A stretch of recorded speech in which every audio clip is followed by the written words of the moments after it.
Well, good evening and welcome to another episode of Canada, a user's guide and owner's manual. Looks like we had a few little audio glitches there, but I think the technical guys have gotten that all worked out. And thanks for joining us.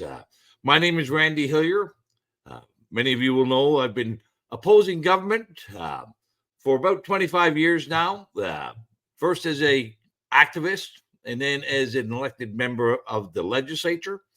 I was also the first elected representative in Canada to oppose the insanity of the COVID mandates and lockdowns and state of emergency. And during my 25 years, come to realize that most people know that the machine is broken. A lot of people, Canadians, aren't interested in politics, aren't interested in fixing it. This show isn't for them. Another group of people, many Canadian voters, think that they're victims and they're unable to do anything about it.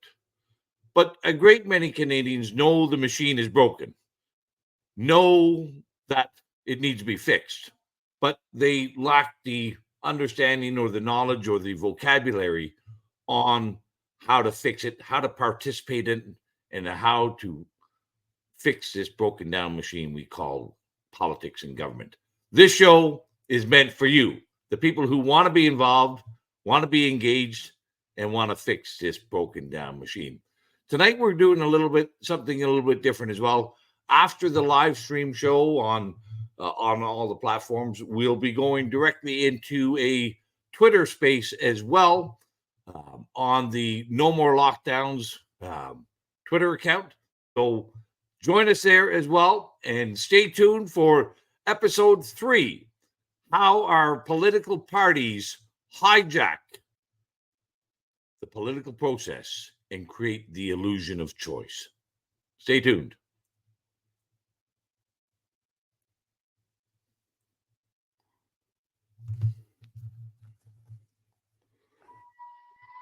Welcome to Canada, a user's guide and owner's manual.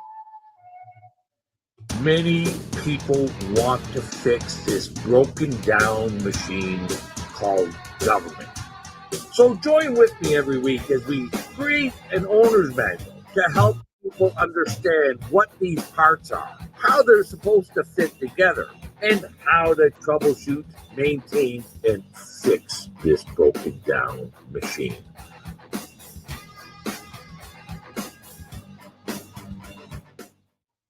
Welcome to another edition of Canada, a user's guide and owner's manual. In this week's episode, we're going to examine how our established political parties have hijacked our system and create the illusion of choice on election day for Canadian voters. And they do this by rigging the nomination process. I'll share with you some of my personal experiences and observations on how the local nominations are rigged, but also how the leadership races are rigged to make sure that the choices you're given on election day, those nominees will have loyalty and allegiance to the political party, not to you, the voter.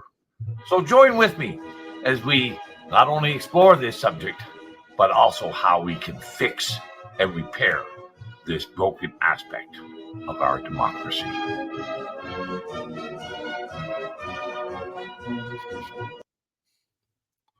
Well, thank you once again. We're going to have a few guests join with me at Scuttlebutt Lodge and on this week's episode. We've got Lee Stewie, that great new freedom fighter from the newer generation of Canadian freedom fighters, join us, as well as my Mackenzie friend, or as the courts know him, Sean McRae, longtime farmer and friend from Glengarry County as well. And I see everybody is looking very heritage oriented tonight as well.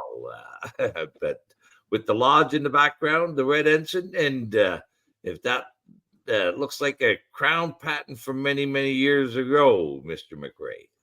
Yeah, about 220 or so. Right 1803.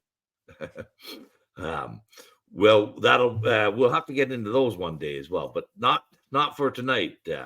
So listen, I've made the analogy that, and I think most people would agree with this. Every election, we come up with choices of different lemons. The political parties always seem to offer up um, a lemon for everyone to choose from, whether it's the red party, the green party, the orange party, or the blue party. Um, uh, and as Canadians who go out and buy a car, and turns out to be a lemon, they quickly get rid of it and get a new model, different make. They don't go back and get the same old lemon. But when it comes to voting, uh, we find out that all the political dealerships only have lemons on the showroom floor for Canadians. So let's see if we can find some ways tonight to help people understand and find ways that they don't always have to choose a lemon every 4 years. I think before we jump into that, though, Randy, we're going to do a bit of housekeeping. Just for anyone who haven't watched in the previous weeks, the last portion of the stream is going to be going to answering your questions submitted to Randy's website at randyhillier.com/ask-a-question. But if you didn't get the chance prior to the stream, you can send in a super chat and we'll address those at the end of the stream. And you can also donate to Randy's website at nomorelockedowns/donate. If you just want to help Mr. Hillier and his treacherous legal fees that he has currently. And also, you have an event with Maxime Bernier, I believe, on November 9th in Burlington. That can be found on the PPC's website. And you already mentioned the Twitter space after this stream. You can find the links there on Randy's Twitter. Thank you, Lee. And 9:30, I think it starts. And yes, I jumped the gun, and I should have let you go first on that, Lee. That's okay. We can jump right in now. That's okay. Right on. Well, why don't we fire away about how to get rid of lemons in our political system? Yeah. So why would a party want to ensure a specific candidate gets elected? Yeah. So this is what I discovered early on in my career. Well, as I was first seeking the nomination, the political parties really don't want to have independent-minded people in their caucus. The priorities of a political party is unity in message, unity in appearance, and having nobody rocking the boat. So they're looking for candidates who fit that, who will fit that those priorities. People who are obedient, people who are not very curious, people maybe people that don't have a lot of knowledge on the subjects as well. Because if you have those characteristics, then it's going to be much easier for the party to manipulate those caucus members if they have those attributes of obedience and not that. We don't get too many mavericks in Would our. the term barking seals be inappropriate, Randy? No, that's barking seals, parrots. We've all those terms are often used, and of course it's not just everybody immediately turns into a barking seal or a puppet. The political parties actually want to find those people, and when the nomination process comes up, oftentimes the party will go out and invite specific people to be a candidate, and they're going to look for people who have those attributes that I just explained, but also people who will have some name recognition. That's an important quality for them as well. And people who come from generally from some sort of organization. It could be the Masons, could be the Rotary Club. People who have a network, could be the United Way. So people that have a network, people that have some name recognition, and then, but really the qualities that they're looking for is, are you going to be an easy person to deal with? Are you going to obey all the edicts? And will you uh, be beholden to the party establishment? And actually, the very term representative becomes moot under those conditions. You're no longer a representative. Well, actually, I guess what I would say is you are now representing the party to your constituents rather than representing your constituents to the parliament. They really dropped the ball when they chose you, didn't they? Well, they really didn't want. They did. Yeah, they did everything possible to not have me a candidate.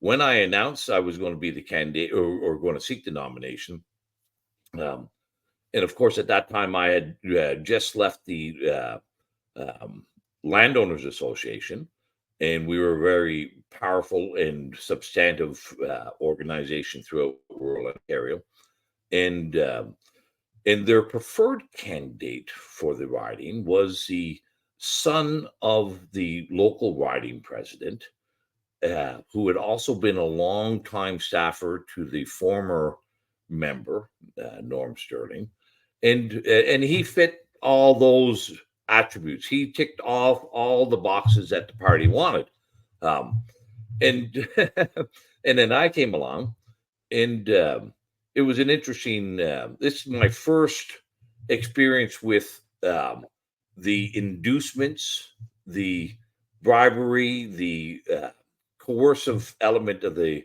political parties. One of the senior members of the Progressive Conservative Party at the time was a fellow named Frank Cleese, who I knew. He was had run for the leadership previously, and he had been a minister in the Eves and Harris government. And he called me up one night and he said, Randy, because I knew who he was and we knew each other. He says, Randy, he says, we really like you. The party really likes you. We think you're a fine, fine fella. But we have other ideas for you. And we really would rather you not run for the nomination in Lanark-Frontenac. And I said, well, Frank, thanks. But I'm going to run and seek the nomination. And Frank says, well, if you choose not to, the party has many, many corporate partners, and they are willing to provide you with a very nice income, and we can find employment for you that is all inside. There's no heavy lifting, and we'll take care of you if you choose not to seek the nomination.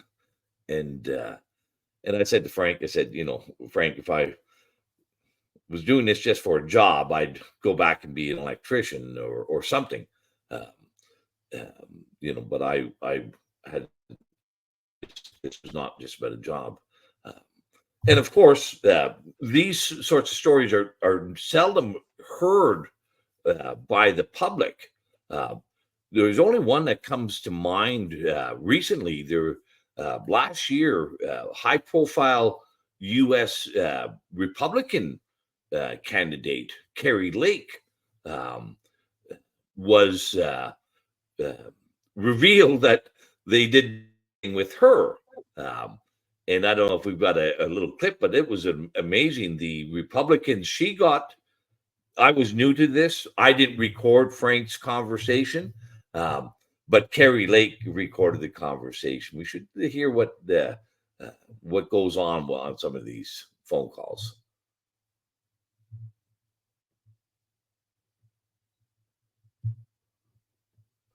Do we have the video for that? Maybe not. But again, she was offered up a substantial amount of money, not to seek the Senate nomination for the Republican Party. And there was another one in my time um, in the Ontario legislature was a member, a candidate for the Ontario Liberal Party, Andrew Olivier, was a very outspoken uh, advocate for the disabled, I believe. And he got it on tape as well when the Ontario Liberal Party were offering him money not to be a candidate. So whenever an outspoken individual comes along, the parties will find some means or mechanism to usually disqualify him. With me, it was just a case where the landowners organization was so strong and powerful in rural Ontario, they knew if they disqualified me, and that's what they generally do with people, is they just disqualify them. With me, there would have been ramifications. So, but I think we've got the Kerry clip now. Yeah.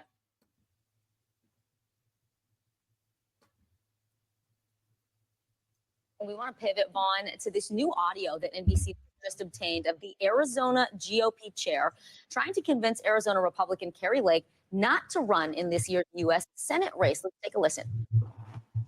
There are very powerful people that want to keep you out. I know they do. But they're willing to put their money where their mouth is in a big way. So, this conversation we never had. Is there a number at which I can be bought? not be bought? That's what it's about. You can take a pause for a couple of years. No. Then go right back to what you're doing. No. All right, Vaughn, she ran for governor, lost. What more do we know about? Yeah. Well, there, as she said, or as was the chair for the Republican Party said, we have wealthy partners who are willing to do the business with the party. And this is just, we know that these entanglements between political parties and their wealthy corporate partners are strong and deep.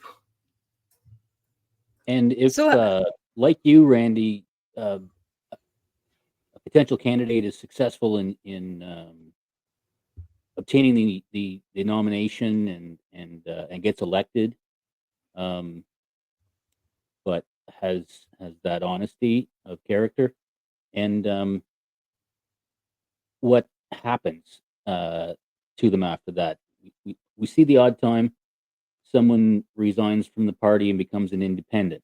They retain their seat in the legislature, but legislative assembly, but they're out of the party or pushed out the door essentially, or they maybe resign on principle or what have you. So that's why those are the ones that we really hear good stuff from.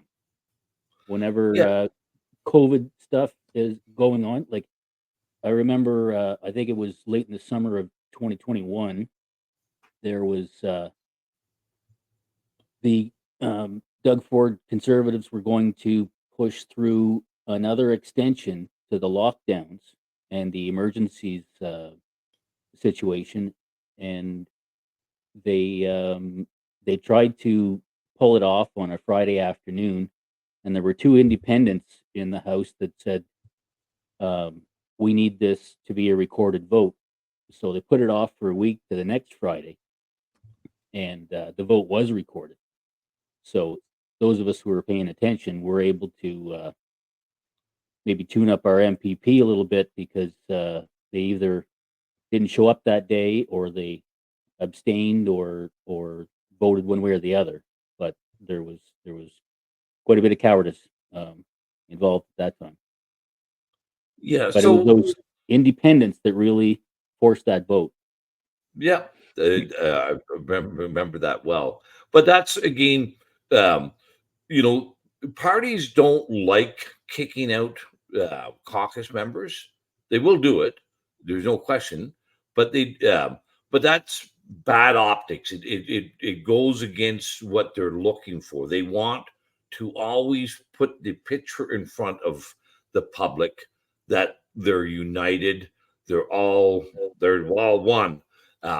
So that's why they want to prevent those things from happening as much as possible, and make sure the right lemon is chosen, uh, uh, so that doesn't happen. But obviously, uh, you know, it does happen. There's been many examples like that with Jody Wilson-Raybould, Jane Philpott.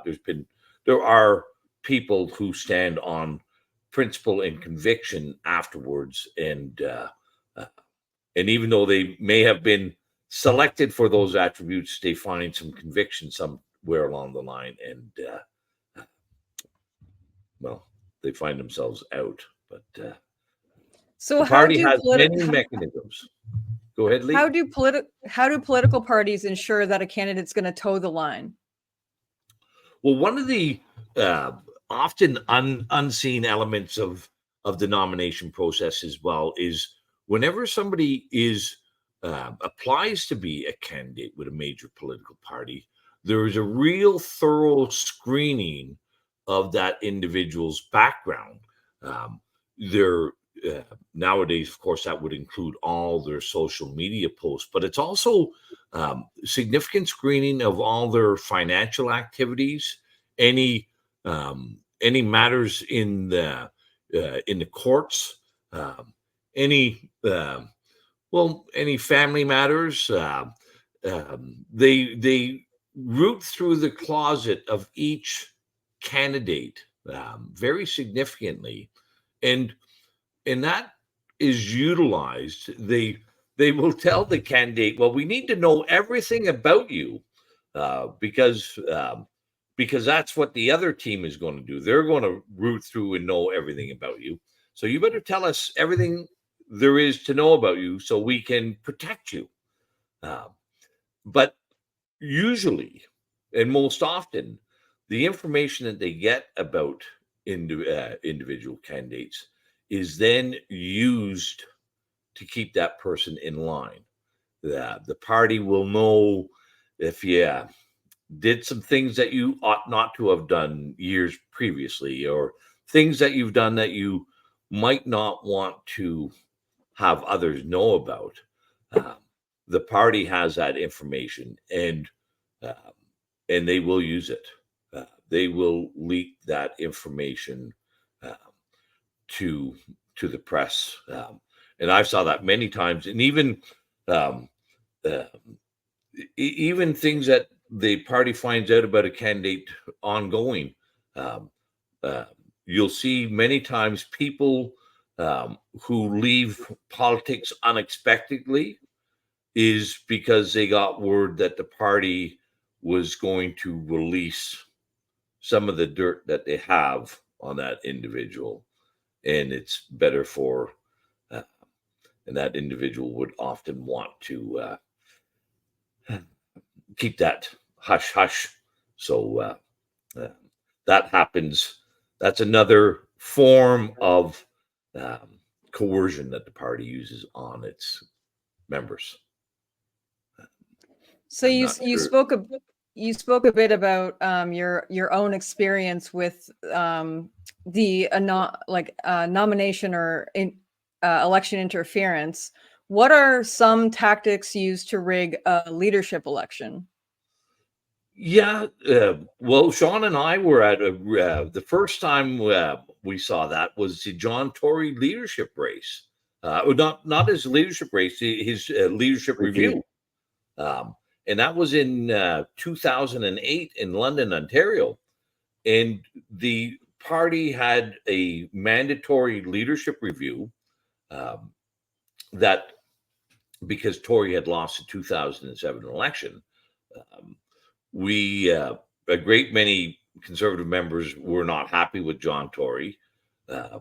It was very likely he was going to lose that review. About 1,000 delegates had been selected for that convention from across the province. And for those who don't know how this works, each riding association selects delegates to go to a convention. They have to pay their delegate fees and their hotel rooms and various stuff. And there was 1,000 delegates for the John Tory leadership review. Me too, Dave. That's what originally there was 1,000, but and the party did everything possible. We had landowners on the bus going down to the leadership convention, and they were doing everything possible to disqualify our delegates because they knew the landowners were not going to be supportive of John Tory. And John Tory had pulled out all the stops in the leadership in the party to get our delegates excluded. They weren't successful, but on the next day we had like 8 or 10 coaches of delegates arrive the next day, and Toronto. From Toronto and various places, and magically 400 new delegates arrived. The cutoff date for delegates was like a month earlier, and we knew this happened because after the vote, we all walked into the banquet hall to have dinner, and the banquet hall was set up for the 1,000 delegates that had bought and paid their fees. Only to find out that there was 400 extra people in the banquet hall, and 400 of us couldn't get dinner that day, and were shuffled off to basement meeting rooms and given a box lunch because all of John Tory's bussed-in delegates, and he just barely squeaked through on that one. So they'll every party will break every rule if it's in their interest. We saw this, of course, in spades with the Democratic Party in the United States just a couple weeks ago. They broke every rule that they had about having a primary, but they decided that Sleepy Joe wasn't going to win them the race this time, so they broke every rule and just installed Kamala Harris. Kamala. But we've seen this throughout Canadian politics, again in all parties. The Doug Ford and Christine Elliott fiasco, where in 2018 the party had 10,000 votes that they couldn't attribute to where they should be applied. And so 10,000 people who voted, those votes weren't counted. Christine Elliott protested the results. And after a day of protesting, she knew that she wasn't going to win. The party had decided that Doug Ford was a better candidate. And after some secret, quiet negotiations, Christine Elliott dropped her protests and was named deputy leader of the party, and also made the deal to become health minister. So another just recent example was just the last Conservative leadership race, where three people who put in their names to become to be candidates in the leadership race Joseph Borgo was one. Grant Abraham, I believe, was another one. They both had ponied up the $300,000 entrance fee, but the party disqualified them without giving any cause or justification for it. They just said, well, these guys we don't want. Even though they met all the criteria and came up with all the money. And people might remember that Joseph Borgo was a very wealthy industrialist in Saskatchewan, was a very big promoter of the Freedom Convoy. And obviously, the Conservative Party didn't want anybody who was a strong promoter of those events in Ottawa to be a potential leader of the party. You know, he was anti-jab mandates and anti-lockdowns, and they couldn't have him as a potential leader. So, I think another great example is Faith Goldie in 2019 running for mayor of Toronto against John Tory, actually, where she was sabotaged from the beginning based on what her policies were. Bell Media refusing to run her mayoral ads. She was kept from debating, where she crashed a debate. Delivering a petition that had 5,000 signatures on it of people who wanted to hear her debate and take part, and then later on had an audit launched against her by the Canadian Anti-Hate Network, where they had to go through all of her financial records, claiming that she was taking donors from outside of Canada, and it resulted in journalists then doxing her supporters. And I think, I don't know if there's video, but there's video of actually her crashing this debate with the 5,000 signatures. And I told her, even though she lost this election, she came in third, by the way. So imagine if they had, let her speak in this debate, how well she would have done. But, I told her that, even though you didn't win this election, you sure did expose all the corruption that goes on within politics and running for mayor. So yeah, let's play this clip here. Yep. Pay attention to what they say at the end. I'm sorry, we can't have any disruption. I'm sorry. Can we take care of this, please? Thank you. That's enough. Can we? 5,000 signatures. Thank you. Can we have her removed? Thank you. I'm so sorry. We cannot allow you to disrupt this arts debate. Thank you. Thank you.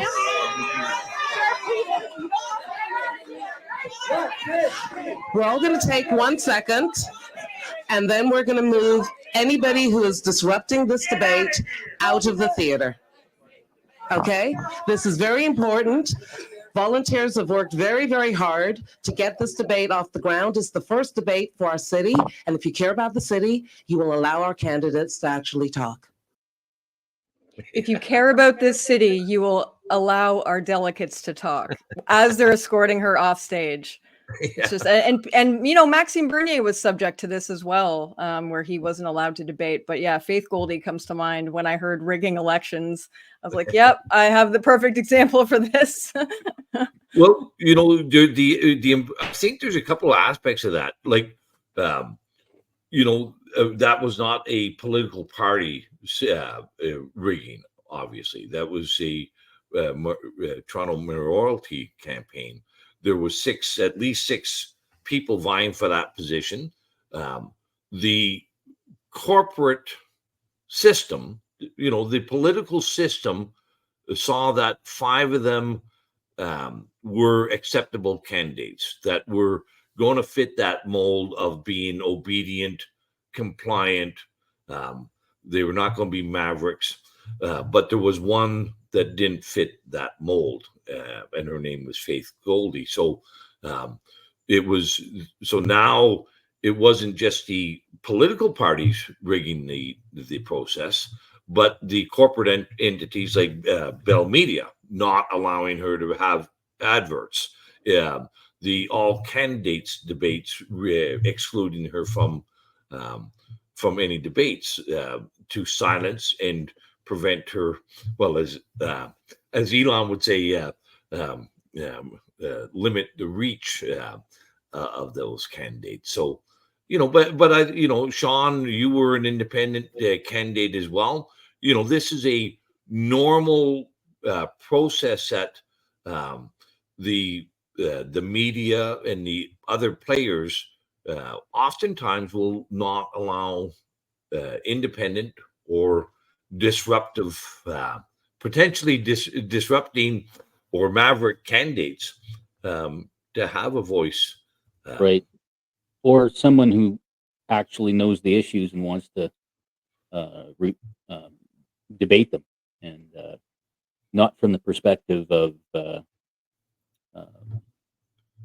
the other socialists at the front. There was something you may have mentioned perhaps last night.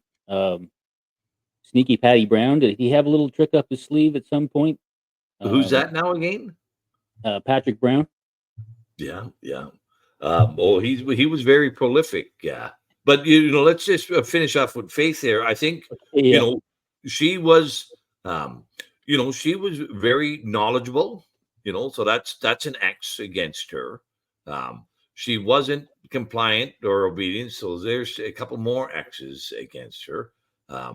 And once again, my old friend John Tory was involved in that. But there's Patrick Brown's leadership was another leadership just completely fraught with rigging in that one. It came out during that campaign that parties have another mechanism that they rig the system with, and that's called bulk memberships. So where most candidates are going around door to door or calling on their friends to sell a membership, the party does allow people campaigns to pay and buy memberships without any names to them in advance, and then provide the names afterwards to the party. So this is this is just ripe for all kinds of skullduggery on this one. And now I'll have to be careful what I say here, but during that Patrick Brown leadership, the 407 database was hacked, and 60,000 names and addresses and phone numbers and whatnot were hacked from the 407 ETR database, coincidentally during the leadership campaign. And I remember talking to the fellas at the PC party headquarters, and they would be saying that Brown's campaign would be bringing in bags full of cash, like big bags of cash, to pre-purchase memberships, and then and we saw the outcome of those. That election was just craziness. For typically the Ontario PC party would never have more than 100,000 members, but apparently Patrick Brown sold 300,000 memberships in that campaign. And in the old days, back before computers and things like that, there had been leadership candidates who got caught doing pre-purchase of memberships and then going to the graveyard and getting names off the tombstones. Tom Long got caught doing that back in the late 1990s or 2000. It's much more sophisticated now. And And I'll just add this one other element in the Brown campaign. One of the I went to a number of his fundraisers because as caucus, you go out and you that's what you're expected to do. And most of his fundraisers many of them were held by the owners of some of the largest casino licenses in Ontario, who also, casinos are known to have some cash around, bags of cash around, um, and and of course, casino licenses are absolutely, priceless. So you can see that there might be some connection between leadership contestants and casinos and bulk membership purchases and potentially new casino licenses down the road. But yeah, there's, I have not. The circle.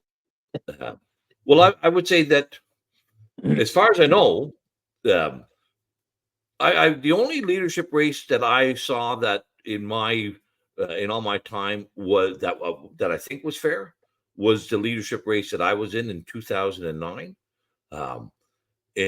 But well, I know it didn't look to be hijacked, um, but I was still pretty new into politics at that time, so I might not have seen everything that I would see later on. So how is the United States election process different than ours when it comes to a nomination process? I know you kind of touched on the US a little bit, but yeah, how is the On the Trump nomination act. selection different? Yeah, so here our nomination races are controlled. They're held, they're implemented, they're determined by the political party. So each political party holds their own races, and they can make their own rules. Where in the states, the state electoral system conducts the primary. So in the states, they use a term an open primary. So this is how Donald Trump became a candidate, how Donald Trump became president. We could never have a Donald Trump, in our present system. So because obviously he's a bit of a maverick, and obviously he isn't very obedient. So the political parties would find a way to disqualify him. But in the United States, that didn't happen. They couldn't disqualify him. They thought they could railroad him and make sure that the playing field wasn't level, but still that wasn't enough. Here, the political party would just disqualify the individual, but in the American states, the state does the primary rather than the political party. So it might be a good thought for Canadians to think that we should have open primaries here in Canada as well. Mm. So we're coming up close to the last half hour here of the stream. So if you haven't sent in a super chat to ask a question, I recommend doing so now. And if you're watching this back on the replay, please visit nomorelelockdowns.ca/donate if you want to help Randy out with his legal fees. So do Canadians really have a choice when a choice of change when it comes to voting? Well, this is really the crux of the matter, Lee and Sean, is Canadians have been unfairly and falsely convinced that they have to vote for a team that is only offering up lemons.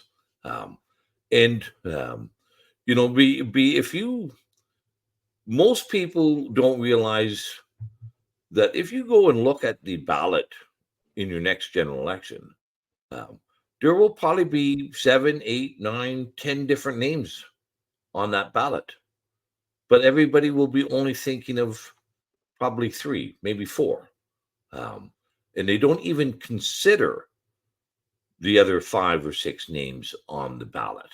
And so the same sort of process is happening, but now the voters are disqualifying potential candidates themselves.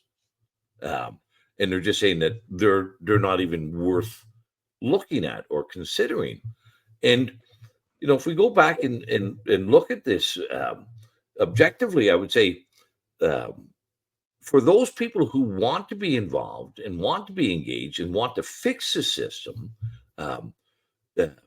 you have to start actually looking at the other alternatives that are there for you. And you can, it's, in politics, as we see, as we heard throughout tonight, in every episode, money is a big influencer in politics, and most people don't have the millions of dollars or billions of dollars, and they don't own casinos to influence the system.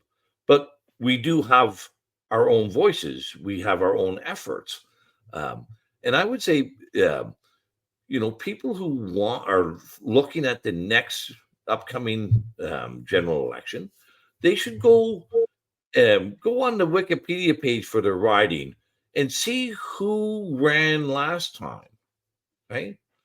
Who was an independent? Who was from a smaller party, the PPC party or the Libertarian Party?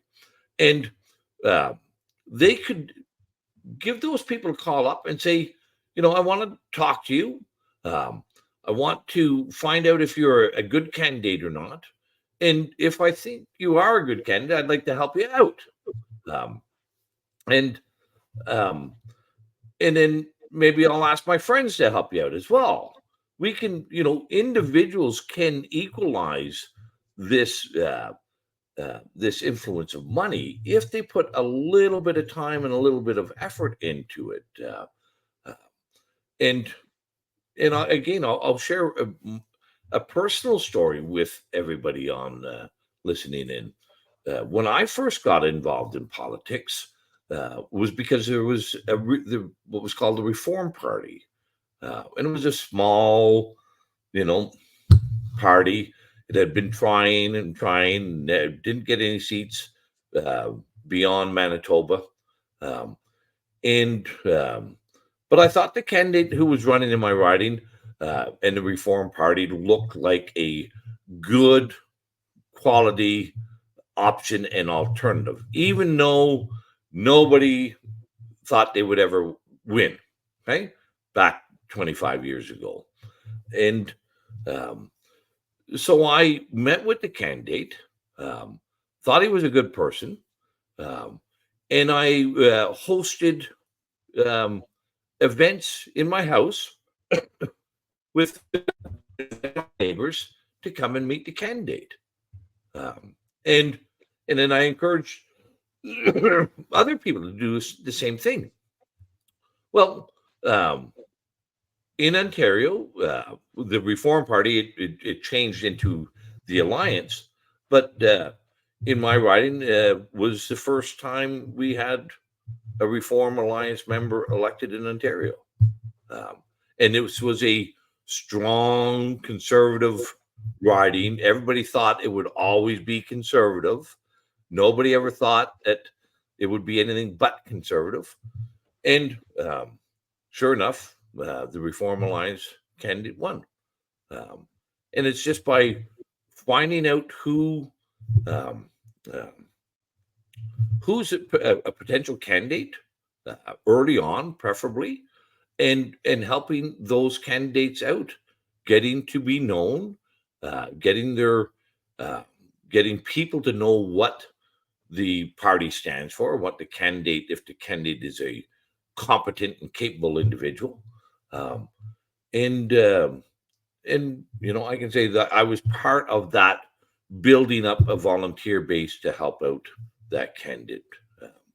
So it does happen, but so that's why I said at the beginning of this show, if you think that you're a victim and there's the problem is too big and there's nothing you can do, well, you're going to be voting for and sucking on lemons for the rest of your voting career, right? Hmm. It doesn't take much to get rid of the lemons if you put a little bit of effort into it. Give those alternative candidates a good look over.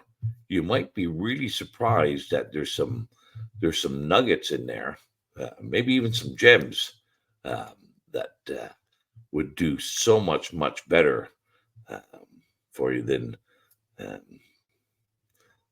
just getting a red lemon instead of a blue lemon this time around. Well, another good point is one of the nuggets in there, Andy, is that the old saying that, and maybe it's not so old, I don't know, heard it a few times in recent years. Democracy and the responsibility of the citizen, the voting citizen, is not just to show up and tick a ballot every 4 years. There's, as you said, there's work to do in the between times to direct your support, money, time, and effort, and as you did, talk to people, host an event. I know when we had a PPC party candidate here, I bought the biggest sign I could get, and I've got an old bucket truck, and my friend and employee at the time, we set up that truck right out by 401 highway at the end of my lane, and it sat there for a couple of months with I forget her first name. Her last name was Trim, I believe, and it was at least a 4x8. I don't know, and it was way up high in the air. And if you drove by on Highway 2 or 401 or South Service Road, you could see it for miles around. So every little bit to help out those worthy candidates has to be done. And everybody drives by and says, that McRae's crazy, but too bad. Yeah, and I said, but people need to realize that you don't, this takes a bit of a time. Like I forget when the Reform Party started, but I think it was around, it must have been around 1990, and it took 10 years before we got a candidate elected in Ontario. So, like these are.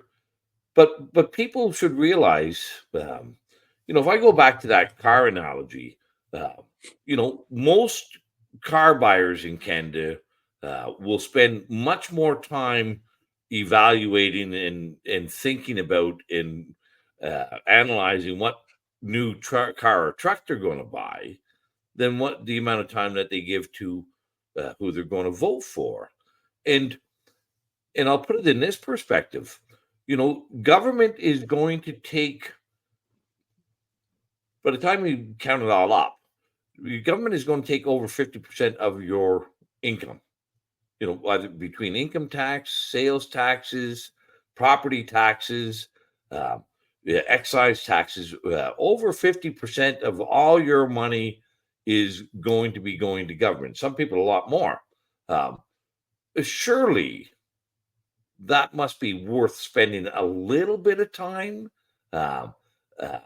Or, if you're not willing to put the time in, well, don't be surprised if that 50% is going to be 60%, and then it's going to be 70%, because that's the path that we've been on for quite some time. And people need to realize that there is a financial incentive here for them to spend maybe a half hour or an hour to take a look at who the candidates are, and maybe spend a little bit of time um, inviting your friends and neighbors over to your house to meet the local candidate. And Yeah. um, and well, you also know this, uh, Sean. You guys were very successful in removing many of the municipal councillors down your way years ago, who were not, uh, in getting a new slate of, or quite a number of new councillors elected there. Just True. with a little bit of Although, background. as a caveat, I'm not sure we ended up improving things a great deal, but at Well, least that there was a change. uh, You said you spoke of the Reform Party, and I can't remember all the specifics, but I think the Progressive Conservatives' performance had become so abysmal, coinciding with the rise of the Reform, particularly out west, that I think they were down 2 seats. So Yeah. it was sort of an act of desperation, I believe, with the old residues of the old socialist, uh, quote unquote, conservative party, that Yeah. they had no choice but to open up the door to um, some libertarians and right of center voters and thinkers and candidates. that is true, and it's an important thing for people to realize. Back in that one, the Conservative Party, after 2 terms of Mulroney, Kim Campbell became uh, the obedient, compliant, uh, not too intellectually curious leader of the Progressive Conservative Party, and the party went down to 2 seats, um, um, and that gave rise. I think reform was started just before that, because of the West has never felt really to be uh, an equal partner in Confederation. No, Uh, so that opened the door. But within 10 years, they started vying for power.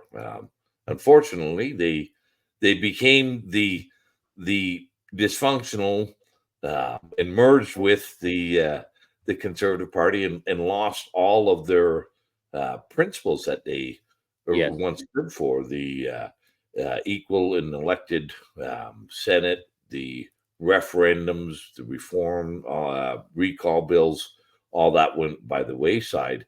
But Lee, you said, what else can we do about this? And and I'm just thinking back to um, our last episode, and where the rebellions of 1837 were triggered because of the corrupt electoral system, and uh, So you're and saying we need rebellion?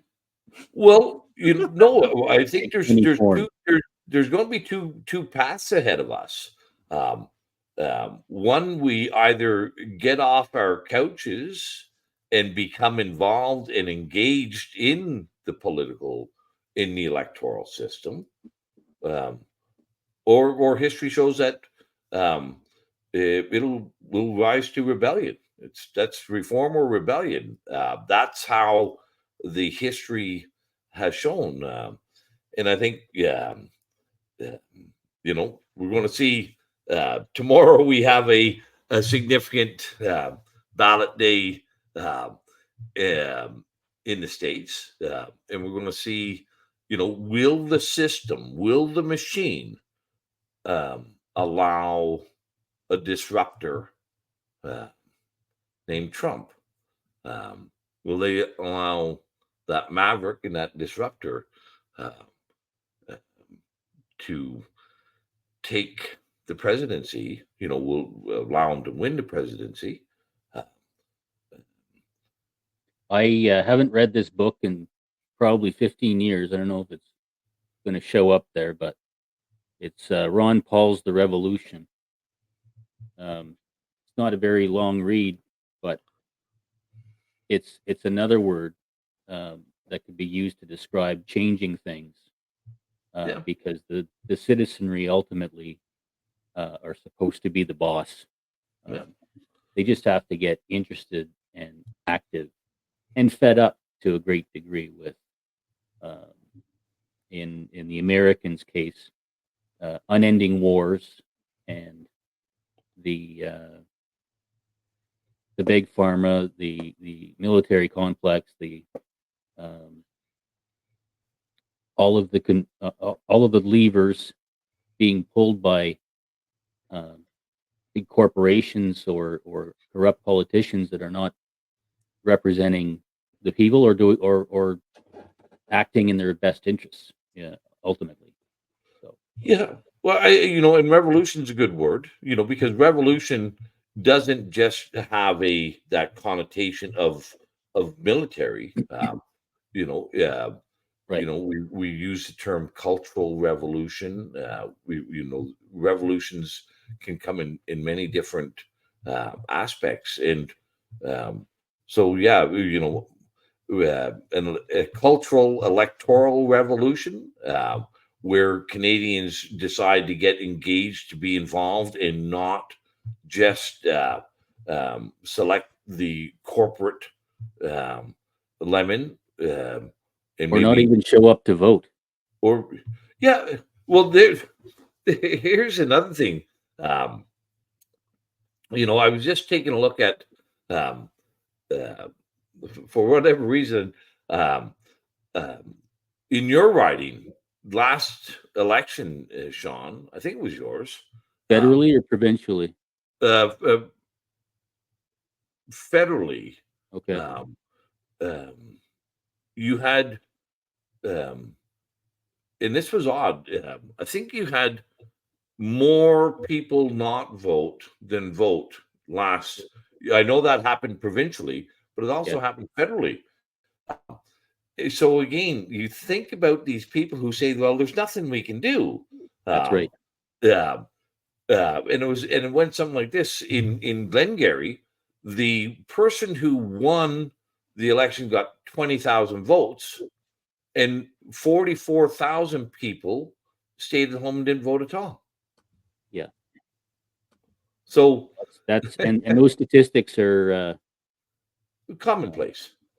common and not improving.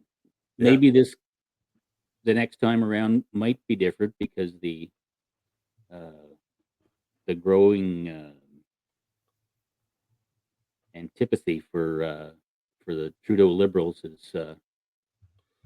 is maybe firing a few people up to show up, but certainly that apathy is a big problem. Yeah, but it really is a false and um, fictional. There's plenty of people out there to vote for change, Yes, um, if they actually want change. Um, yeah. The uh, Americans say get out the vote. yeah, They got to knock on doors and remind people that there's going to be an important day coming up soon, and here's a pamphlet or whatever.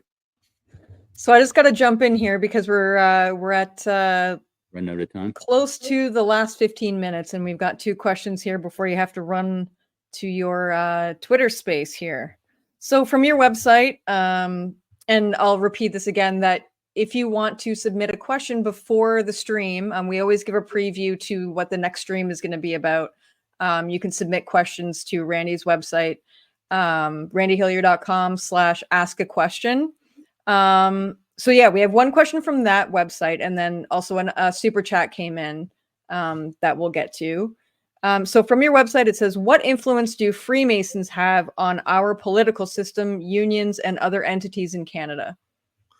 well, that's an interesting one, because um, um, maybe there's 2 stories I'll share. One if I was really surprised how many Freemasons were elected in the Ontario legislature when I was there. And police as well. Yeah. Well, there's 124 members at the time, but I was surprised. Yeah, there had to be at least half a dozen Freemasons in the legislature. But I know that people think that there's always some. We've heard lots of stories about Freemasons. But in my experience, all of them fit that mold that we talked about at the beginning of the stream. Very obedient, very compliant. They were part of a network of people. They had some name recognition in their community. But generally speaking, they were bumbling idiots. So, what influence do they have? Probably zero. Other than, they go along with the flow like every other trained seal or parrot in the legislature or the parliament. But I will have to tell you this little story. Like, I was asked to be a Freemason once. This fella came and said, Randy, we'd like you to join the lodge. And I said, well, what do Freemasons do? And we chatted and and I thought, well, that might be something to do. But then once I heard that you have to call the lodge captain your worshipful master, I just said, like, really? You think I'm going to call anybody your worshipful master? So me and the Freemasons, that's as close as we ever got together. They were, many of them, in the legislature. And I'll have to tell you this one other story, because you always hear about the secret handshake of the Freemasons. And not that I know what the secret handshake is, but I never understood why. After meeting all these Freemasons, they all wore lapel pins showing that they were a member of the Masons. And most of them all wore a ring as well, depicting, a Freemason ring. And I always wondered why people that wear rings and lapel badges would need to have a secret handshake when all they have to do was look at the lapel. But Yeah. that's one of life's little mysteries to me about the secret handshakes of the Masons. All right. And then our super chat here is from Rio, I think I'm saying that right. For $10 says, why do we see provincial leaders become mayors such as Tory, Horwath, and Brown? Thank you very much for your super chat, by the way. Well, the easy answer to that, Rio, is that once on the public tit, it's a nice, comfortable place to be for most. And like, Tory's a bit of an odd one because he's comes from a very wealthy family. He is a lawyer. Tory's LLP is one of the largest, a very substantial legal firm in Canada. Obviously, and many people might not realize this. He was a chief of staff to Premier Bill Davis back in the 80s. So he obviously has an interest in politics. But I also think it's been very fortuitous, very profitable for the family business for Tory to be involved in politics as well. I don't think he could cut it as a lawyer, or as a corporate lawyer, and he might as well stay in politics. But I think Horwath and Brown, they've just always been on the public tit, and they can't live any other way.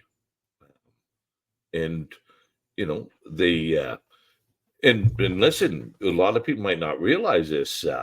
To be the mayor of Hamilton or the mayor of Brampton is far, far more profitable than to be a member of the legislature or even a leader within the legislature. Like the The mayor of Brampton gets paid more than the premier of the province. So and there's no shortage of opportunities for inducements and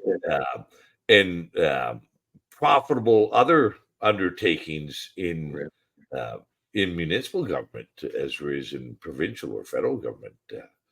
Actually, in some ways, it may be even easier to improve your financial well-being in municipal politics in some cases.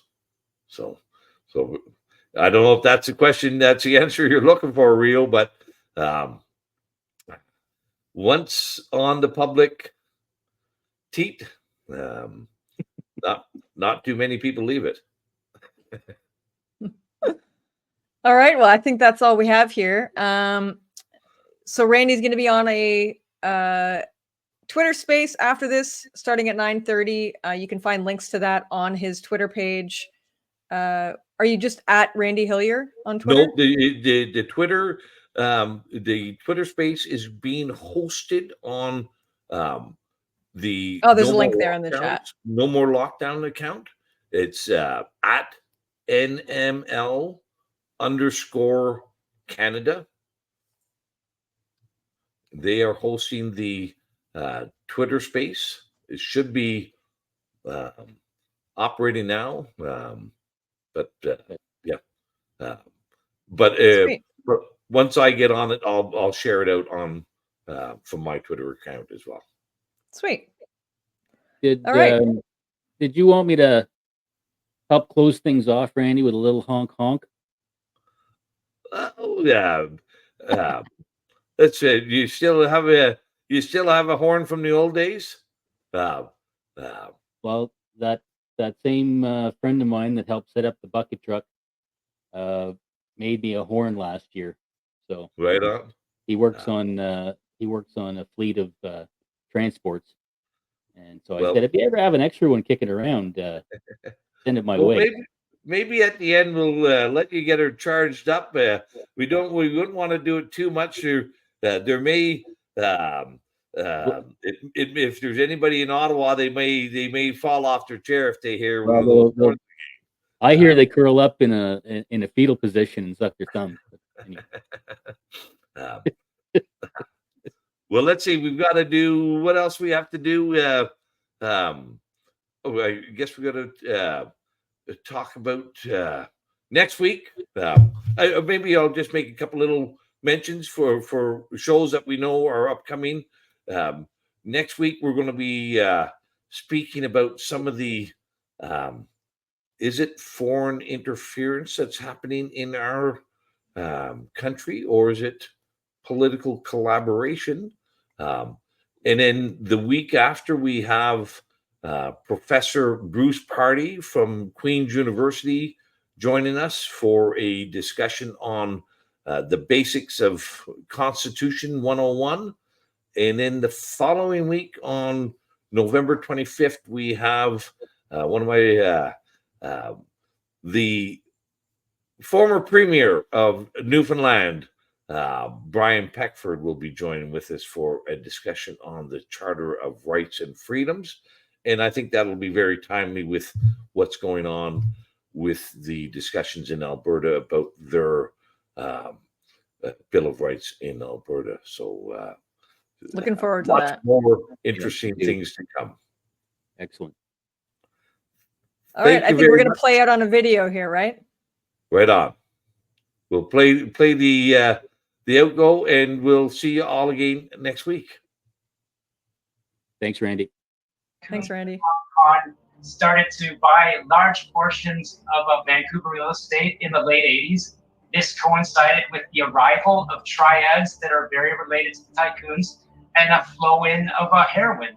And that the real estate and the drug money can't be separated in my analysis. My research showed once the game Baccarat and higher bet limits were introduced in 1997, that coincided very well with the arrival of the triads from Macau and Hong Kong.